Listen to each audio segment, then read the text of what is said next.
Maroc, une nouvelle vidéo déclenche la colère des réseaux sociaux.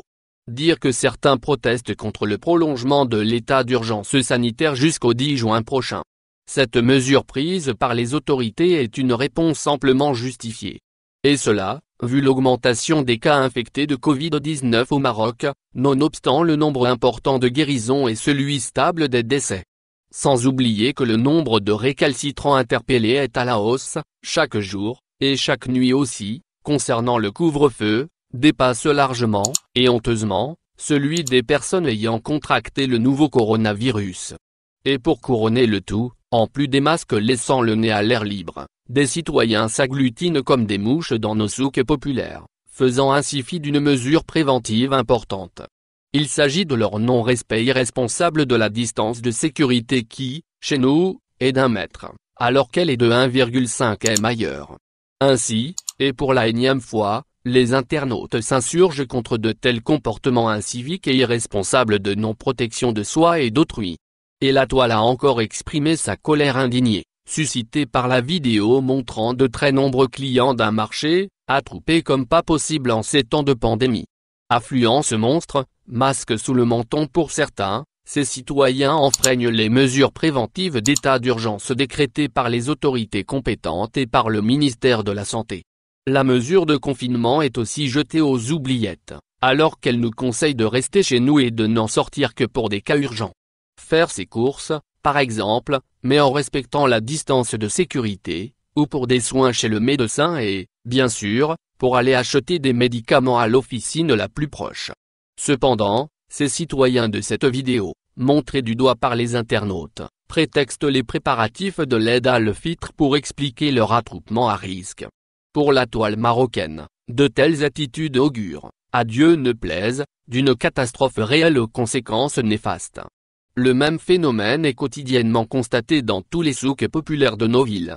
Et celui du quartier L'Océan, rue Londres à Rabat, ne fait pas exception et est le théâtre du même spectacle désolant. Ces réfractaires récidivistes sont l'une des causes du prolongement de l'état d'urgence de 3 semaines, annoncé par le chef de gouvernement, sous l'hémicycle, lundi 18 mai. Ils ignorent sûrement que, même après le 10 juin prochain, et même si déconfinement il y aurait, les mesures préventives, port du masque, distance de sécurité, entre autres, resteront de vigueur, à l'instar des mesures prises par des pays européens déjà déconfinés.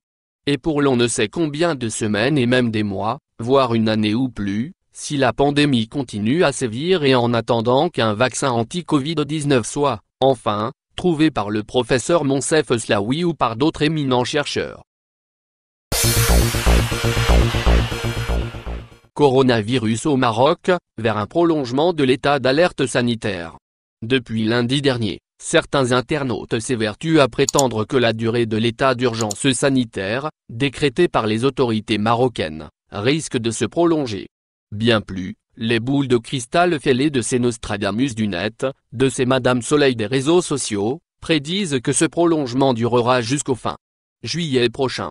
De bien entendu, les autorités marocaines n'ont pas tardé à réagir à cette prédiction tirée par les cheveux et ayant pour mauvais dessein de faire avaler des couleuvres aux citoyens.